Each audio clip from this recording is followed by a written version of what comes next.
So, Dusty, why don't you just tell everyone who you are and introduce yourself? All right, cool. My name's Dusty, whichever camera I'm looking into. I'm Dusty, and then I'd say another name into this camera and another name into that camera, right? That's the way you should do it. That's right. I do stand-up comedy and improv comedy. Been doing it for coming up I think next month on 6 years.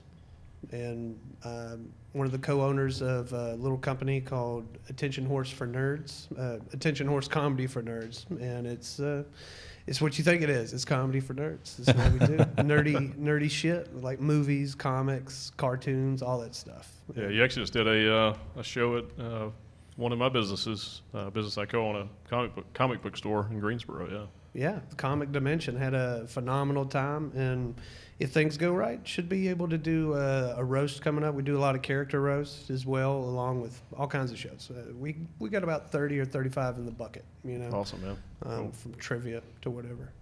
So. Awesome. So what'd you do before comedy? I did marriage. I was married for a Oh, while. yeah. It was a full-time job, guys. It's crazy.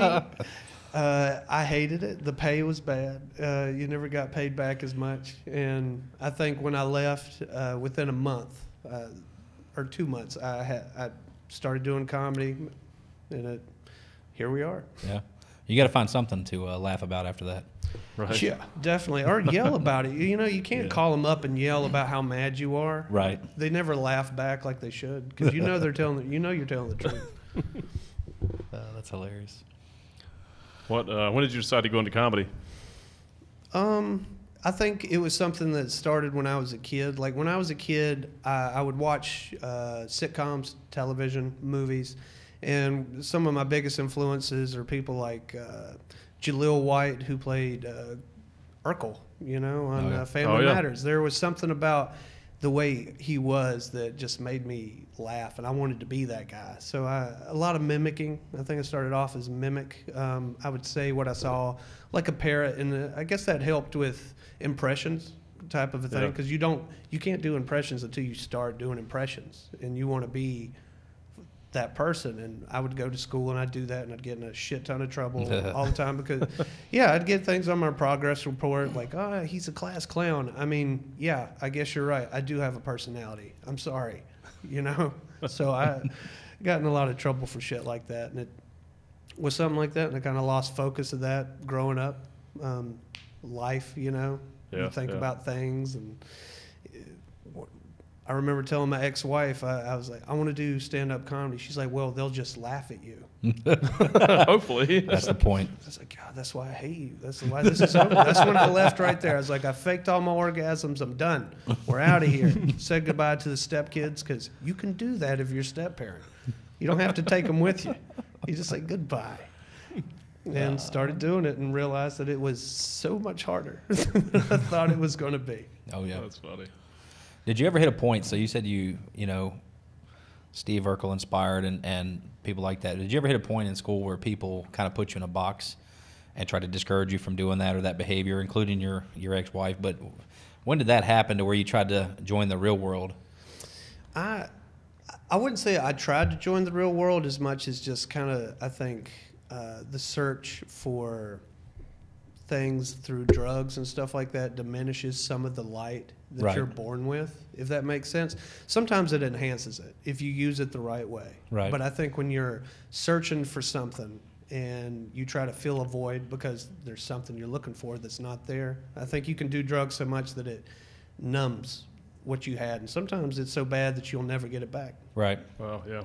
Sort of like an escape, I guess. Yeah. I mean, who doesn't like to feel better for a little while, you know? And the problem is the more you do it, it's like it's not as fun as it was when I started. Right.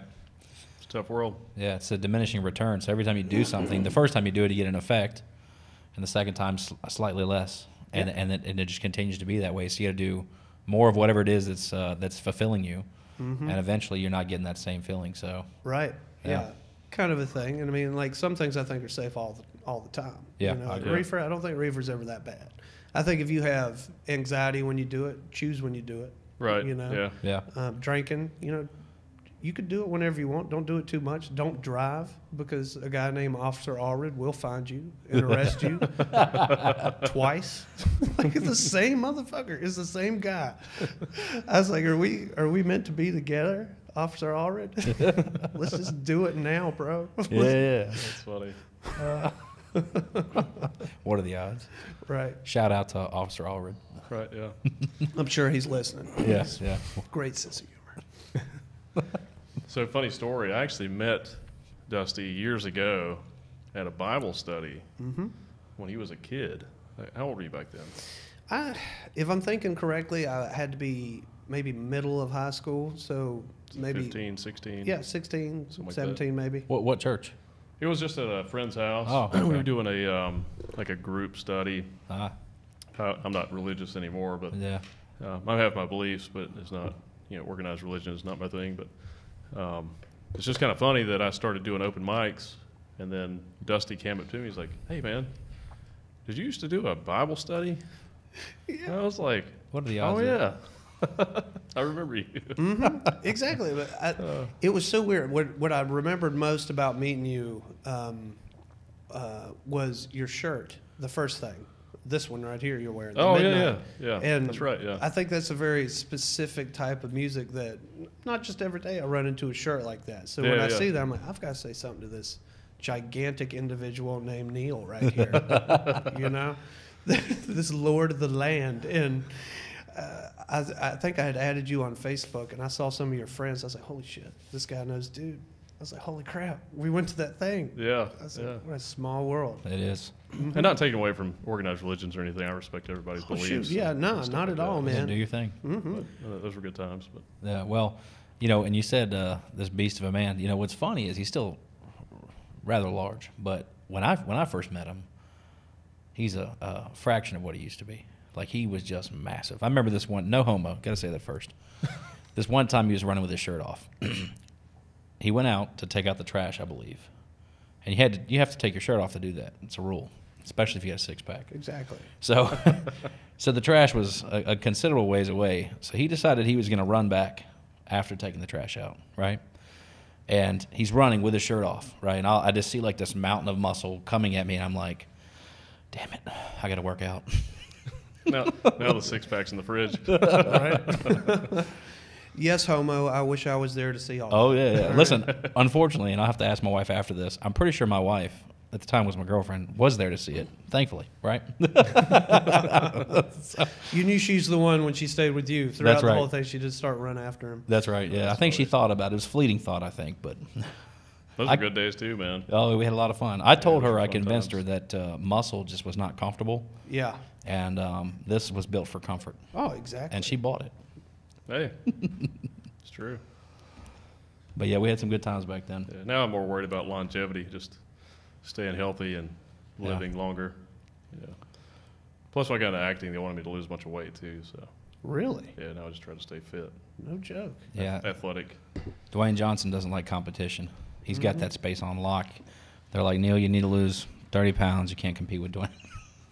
Yeah, I just watched the new Jumanji, and I was thinking, I was like, he kind of looks like Neil, just not as in good a shape. Yeah, sure.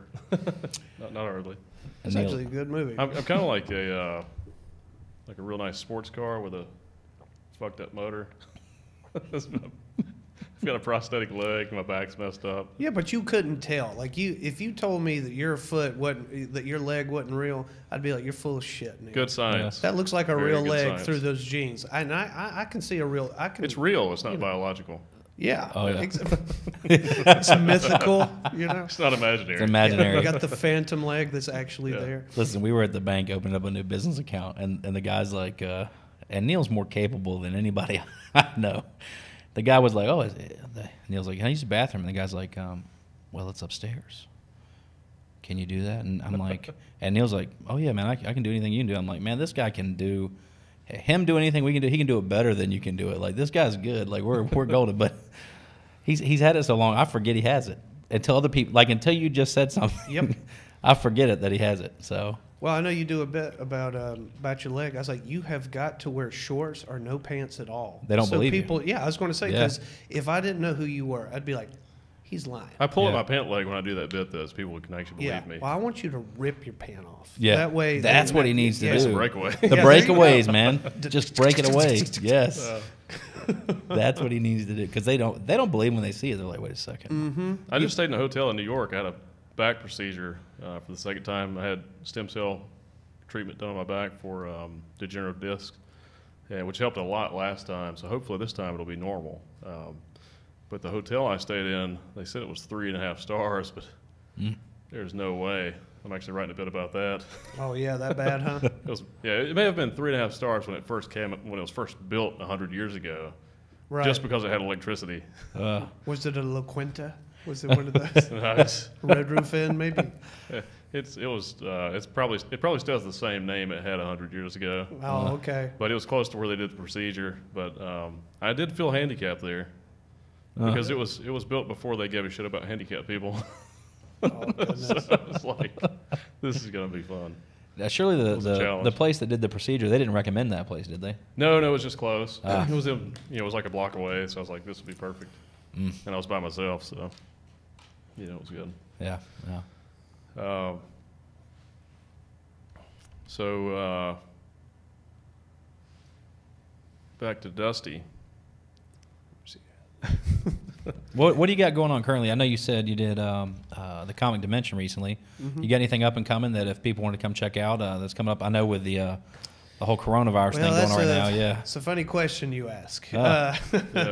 I had some shows and some cons coming up. We were going to do Oak City Con. We were going to do 1 or 2 shows there, and it had to be pushed back. So hopefully that'll be around May. I don't have the specific date in my head right now. Right. But I believe it may have been May 10th that they moved it.